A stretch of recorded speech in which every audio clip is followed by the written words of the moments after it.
অবস্থাটা এরকম ছিল যেন জালুদকে মারার জন্য আমরা এক একজন দাউদ হয়ে বসে আছি।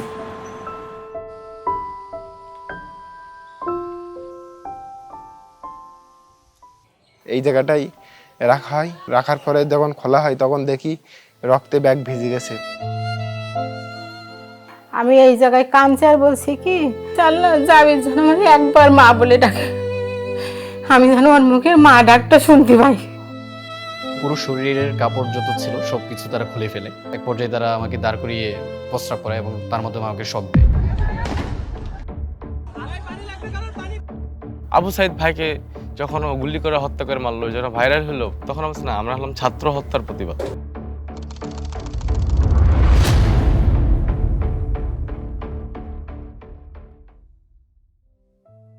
14 তারিখ বিকালবেলা খুনি হাসিনা আপনার তার একটা ভাষণে বলেছিল যে মুক্তিযোদ্ধার নাতিপুতিরা কোটা পাবে না, তো রাজাকারের নাতিপুতিরা কোটা পাবে, এরকম একটা মন্তব্য সে আমাদেরকে করেছিল। তাৎক্ষণিক একটা বিক্ষোভ মিছিল হয়। এই বিক্ষোভ মিছিলে আপনার প্রত্যেকটা হল থেকে স্টুডেন্টরা বের হয়ে যাচ্ছে। আগের দিন যেহেতু তুমি কি আমি কি রাজাকার রাজাকার স্লোগানটা হয়েছে, তো এইটার পরিপ্রেক্ষিতে ছাত্রলীগ আসলে শিক্ষার্থীদের উপরে হামলা চালানোর একটা বৈধতা পেয়ে যায় যে এরা সবাই রাজাকার, এদের বেঁচে থাকার কোনো অধিকার নেই। এবং বিশেষ করে তাদের ক্ষোভটা সম্পূর্ণভাবে উগড়ে পড়ছে হচ্ছে নারী শিক্ষার্থীদের উপরে। কারণ উপমহাদেশের ইতিহাসে কোনো আন্দোলনে নারী শিক্ষার্থীদের এরকম অংশগ্রহণ গত কয়েক সহস্রাব্দে দেখা যায়নি। 15 তারিখে আমাদের একটা মশাল মিছিল আয়োজন করা হয়। ওই সময়ে ছাত্রলীগের নেতাকর্মীরা তারা পরিকল্পিতভাবে একটা মিছিল নিয়ে মেয়েদের উপরে তারা হচ্ছে লাঠি, হাতুড়ি, রড এগুলো দিয়ে তারা হামলা চালায়। আমরা এখন ভিসির বাসভবনে যাব, ভিসির কাছে বিচার চাইতে। হঠাৎ করে ছাত্রলীগের ওরা ওদিক থেকে আসে। ভিসির বাসার যে গেটটা, যেটা আমরা তালা দিয়ে রেখেছিলাম, ওই গেটটা ছাত্রলীগ ভেঙে ওরা হচ্ছে ভেতরে ঢুকে পড়ে। 5 গজ দূর থেকে ওরা হচ্ছে আমাদের উপরে যে কাচের বোতল, ইট এইগুলো মারতে শুরু করে। অর্থাৎ এইটুকু একটা জায়গার ভেতরে আমরা 200 জন একজন আরেকজনের উপরে শুয়ে আছি, আর প্রত্যেকে সেদিন হচ্ছে আল্লাহ আল্লাহ বলে চিৎকার করতেছে। মানে মৃত্যু ভয়টা এত।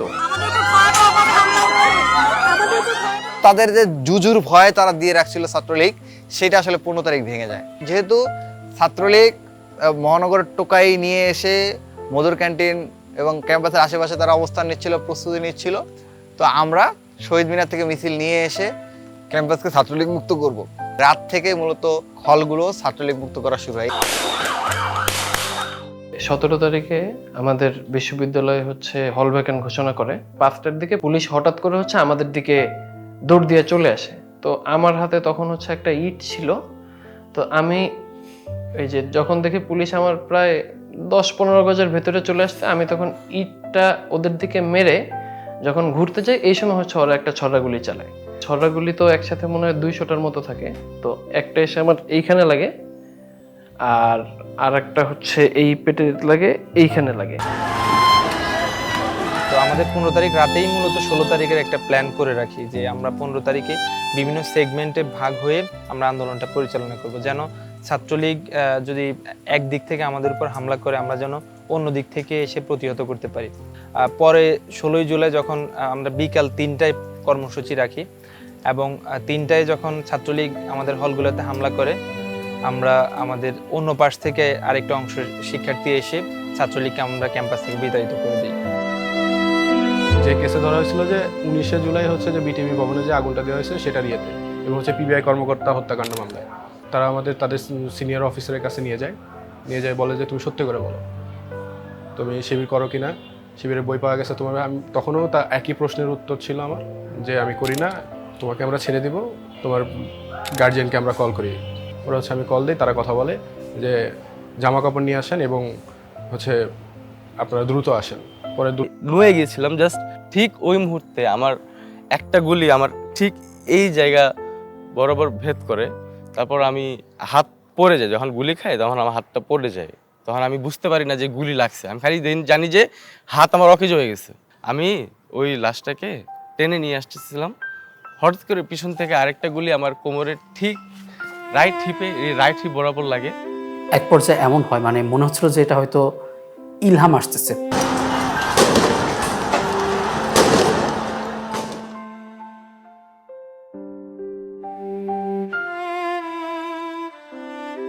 একজন লাল ব্যারিকেড বা টিনের সামনে আগাচ্ছে, পিছন থেকে ইট মেরে মেরে যাচ্ছে।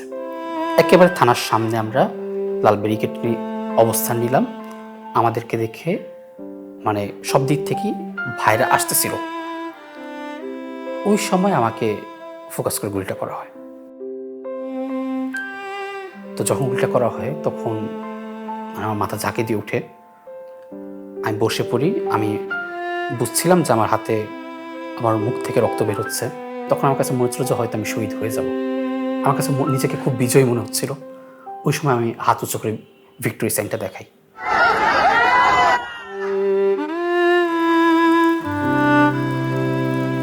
বেঁধে রেখে লাভ নেই, উঠতে দিয়ে দেখো, দিন শেষে যদি ফিরে আসি তবে না হয় আটকে রেখো। ছেলে আমার একটাই, লেখাপড়ায় ভালো ছিল। সে পড়তো সাউথ ইস্ট ইউনিভার্সিটি। 19 তারিখে গুলিবিদ্ধ হয় রামপুরা বনশ্রীতে। 26শে জুলাই মারা যায়। মৃত্যু 2-3 চালান আগেরতে বলছে, 2-3 চালান আগ সাইডে ও আমার বুকের মধ্যে জড়াই ধরে শুইতো। কিন্তু আমি একটু হিয়ালি করে বলতাম, বাবা তুই গার মধ্যে সর সর সর, ও আরও গলা পাজা করে ধরতাম। আমি শুধু ওই সাউথ ইস্টে যখন গেছি তখন বলছি মনে হচ্ছে কি আমার জাবির এই রাস্তায় হাতে আমি এখানে শুয়ে থাকবো, আমি ওই জায়গাটায় চুমু খাবো। অনেক অত্যাচারের ভিতরে আমি সন্তান দুটো মানুষ করেছি। তাই আমার কষ্ট ছিল কি জানো, যে আমার জাবিরের মানুষ করে আমি গর্বে জয়িত বলবো আমার জাবির আজকে মানুষে বাড়ি এসেছে। আমি এইটা করতে পারলাম না বাবু, আমি এইটা করতে পারলাম না। দুইজনের ওরা আমি এত মারা মারবো, ও কোনোদিন আমার মনে গায়ে হাত তুলতো না। ভাইয়ের গুলি লাগার পরে এতটা কষ্ট হইতো, আমার আম্মু ছিল না পাশে, আব্বু ছিল না, নানুমণিদের কাছে থাকতাম।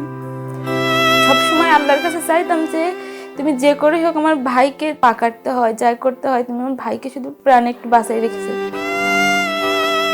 ওরা যখন আন্দোলনে এসেছিল তখন ওর হাতে নাকি ইট ছিল। তখন ওই যে ছেলেটার উঠাইছে আর কি, ওই ছেলেটা বলে যে ভাইয়া তুমি এখনো যেভাবে তুমি এই আন্দোলনকে করছো, তুমি নিজের দিকে তাকিয়েছো? তখন ওই সেই আমার জাবি তখন নিচের দিকে তাকিয়ে দেখে যে রক্তে প্যান্ট সব ভিজা।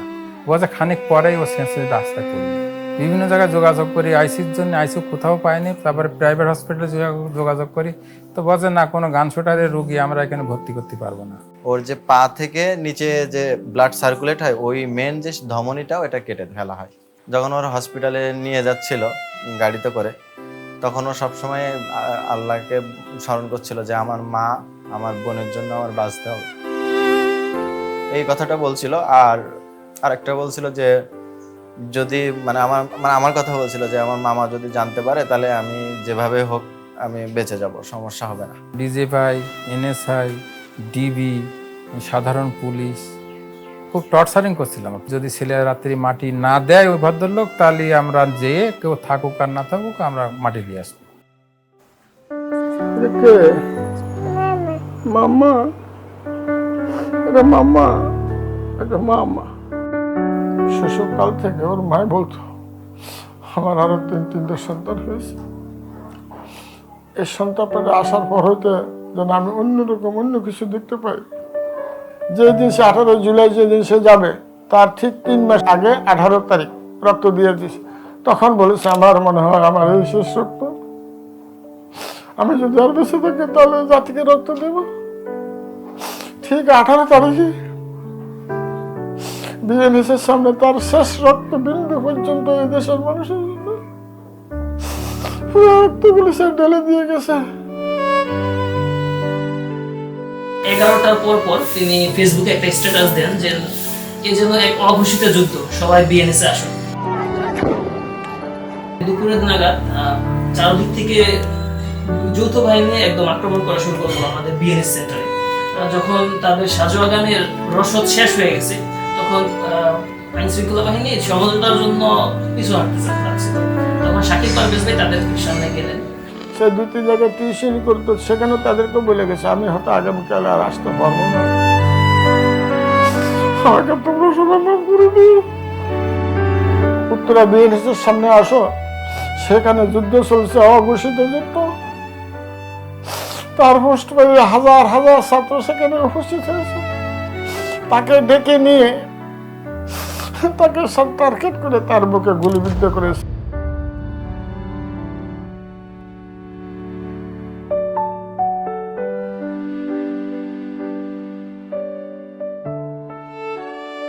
18 তারিখ আন্দোলনে যাবি কখন? বলছে যে আমার একটু লেট হবে, এখন ঘুম থেকে উঠলাম, দেরি হবে, তোরা এখন যা।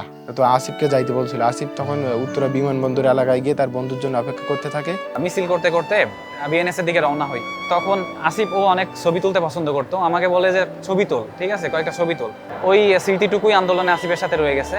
পরে বিএনএস সেন্টারে আমরা যাই, দেখি এক পর্যায়ে গুলি করতেছে, বাজেভাবে অসুস্থ হয়ে যায়। তো ওরকম সময় আমি আসিফকে খুঁজতে থাকি যে আসলে আসিফ কই, ও আমাকে হসপিটালে যেন নিয়ে যায়। আর এর মধ্যে আমি আবার আমার ডান হাতে একটা গুলি খাই। তো ঢাকা মেডিকেলে যাওয়ার পরে ওখানে যে অবস্থা আমি দেখি মেডিকেলের, তখন আমি যে অসুস্থ সেটা আমি ভুলে গেছি। আমার থেকে এত মারাত্মক অবস্থা মানে মানুষের। ফ্রেন্ড আবিদ নাম করে, ও কল করলো, দেখি কান্নাকাটি করতেছে। কান্নাকাটি করে বলে যে মামা তুই ঠিক আছিস কিনা? তো আমি বললাম যে হ্যাঁ আমি ঠিক আছি। তুই কান্নাকাটি করছিস কেন? তখন ও আমাকে বলে মামা আসিফ আর নাই। 12টার সময় আমার বোনের সাথে কথা হয়। সে যখন বোনকে বলছিল আমার এক সহযোদ্ধা সে গুলি খাইছে, সে পানি চাইছে আমার কাছে। এই কথা আসলে আমি বিশ্বাস করব নাকি মানে স্বপ্ন হিসেবে নিব, রুমর হিসেবে নিব, এরকম মনে হচ্ছিল। শর্ট গান দিয়ে একদম খুব কাছ থেকে ওকে গুলি করছে অনেকগুলা। আল্লাহ তোমাকে কৃষ্ণ নসিব করুক বাবা। বাড়ি বললি দেখি আমার আসি বুকটা ঝাঁঝরা করে দিতেছে আমার আসিবির, দেখার মতন নেই তো। এবার আমার ছেলে দুজনের ভাগ করে দেবো, অর্ধেক করি, ছোট ছেলের বড় ছেলের। এবার দিলি ওর কান খাবে, খেয়ে পার এর পাতে আমার হাত দেবে প্লেটে। আব্বু তুমি ওরতে নেচ্ছ কেন? ওর আব্বু বলবে, আমি বলবো আব্বু আম্মা আমি একটু খাই, এইরকম দুষ্টুমি করবে। আমি বেশি দিন বাঁচবো না, আমি একটু খেয়ে নেই। আব্বু রাম কথা বললো কেন তুমি? এখন দেখতেছি আমার পাগল সব বলে গেছে, তাই সেই হয়ে গেল।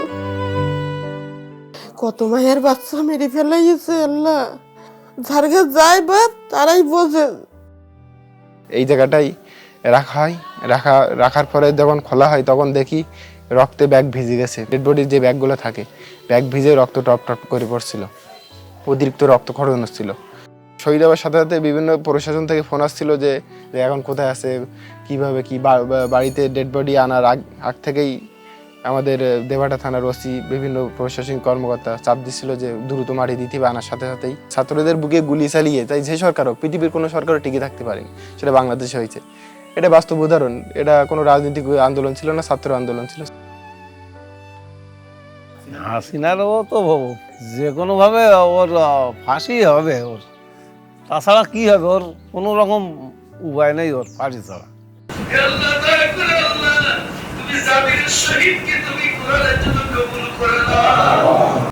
আমি সব বিচার আল্লাহর কাছে তুলে দিয়েছি যে আল্লাহ এর বিচারপতি তুমি, তুমি বিচক্ষণ বিচারপতি। আর আমি মা, আমি যে দাম দাম করে চলে মা, আমি যে এরকম করে জলে, তুমি এই বিচারটা তুমি করো, আমি তোমার কাছে বিচার দিতেছি। যখন বেলা 1-1:30 দিকে খবর আসে, খবরটা আমি আমার স্কুলের যে গ্রুপটা ছিল আমাদের আন্দোলনের, ওইটাতেই খবর পাই যে আমরা একটা ছবি পাই নিউজের যে হাসিনা পালায়ে গেছে।